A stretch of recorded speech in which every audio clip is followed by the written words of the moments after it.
In Indonesia, a moratorium on new forest development appears to have little effect as farmers and large companies continue cutting down trees for timber, then burning off the land to create palm oil plantations.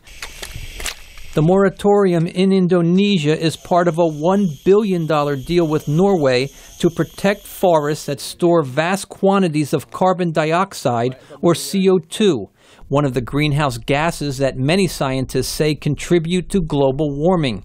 It is one of over 300 such projects in 52 countries such as Bolivia and Tanzania under a United Nations initiative called REDD, reducing emissions from deforestation and forest degradation.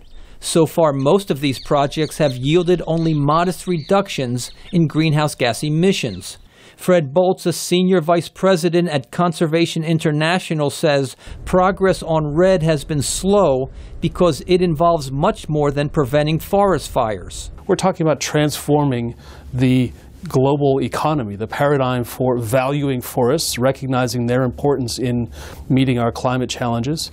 And that transformation is complex. It's going to take time. It's going to take a lot of financial and intellectual investment. He says to succeed, REDD needs better enforcement, greater incentives for business to take part, and more money than the $10 billion already promised. Environmentalists say both big companies and impoverished farmers need help to meet the world's growing needs for food, fuel, and minerals without cutting down forests.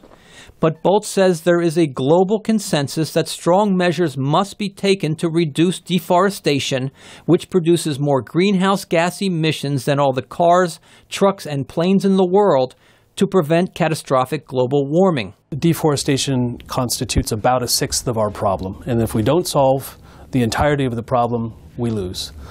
So there is that political will and recognition of the urgency and the necessity of resolving REDD. Boltz says at the climate conference in Doha, he expects incremental progress to be made to link effective regulation to increased funding for conservation. Brian Padden, VOA News.